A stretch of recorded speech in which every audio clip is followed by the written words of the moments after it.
So you might ask yourself the question, why did Rembrandt depict himself so frequently? Why did he paint so many self-portraits?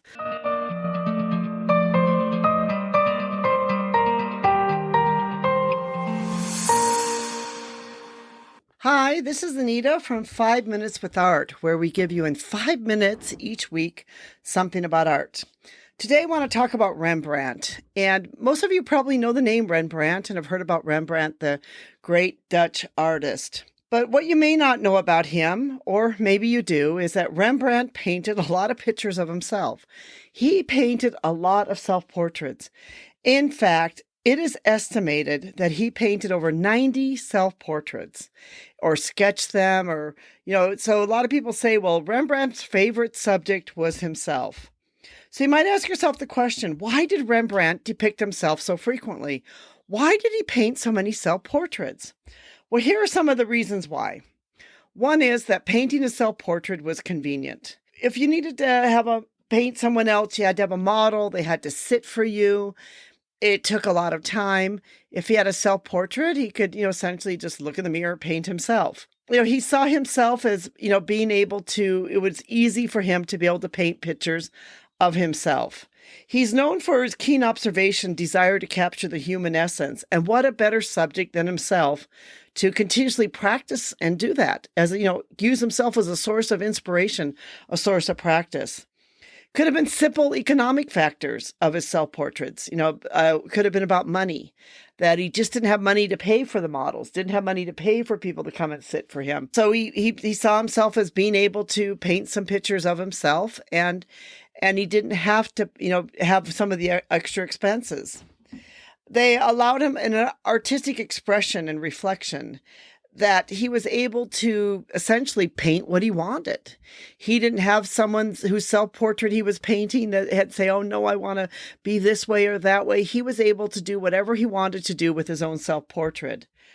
He used a lot of his self-portraits to explore light and shadow. And you can see this in a lot of his self-portraits, that he used the self-portraits themselves to be able to explore, his artistic endeavors, to be able to learn more about his artistic endeavors.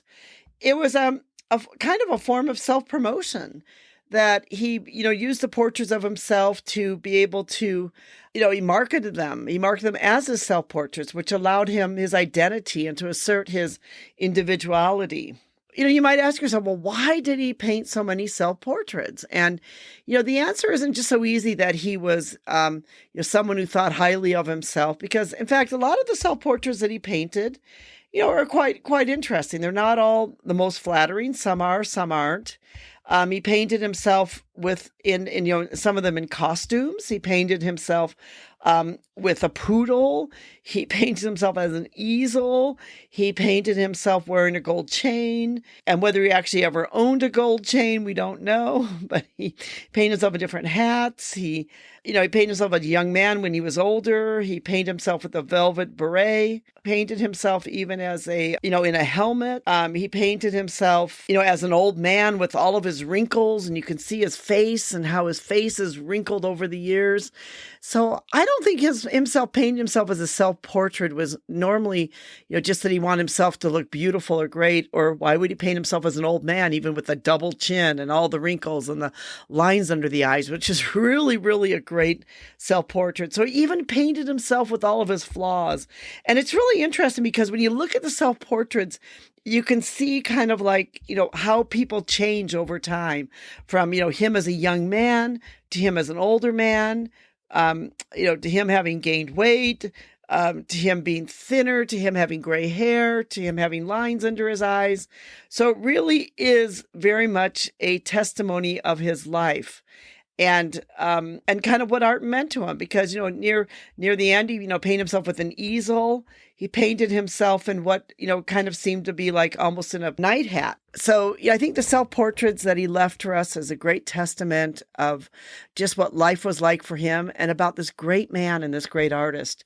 If you'd like to learn more about Rembrandt and his self-portraits, we have a blog post where we have the self-portraits of Rembrandt in order. We don't have all, 80 or 90 of them. We have the most important ones. So it should still be able to give you some type of background into some of the different self-portraits, the year they were produced and where you can see them if you'd like to be able to see some of these self-portraits. This is Anita with 5 Minutes with Art. If you've enjoyed this, give us a thumbs up and also subscribe. We'd love to have you be part of our community. This is where we meet each week for 5 minutes and just discuss something or learn something little about art because we love art.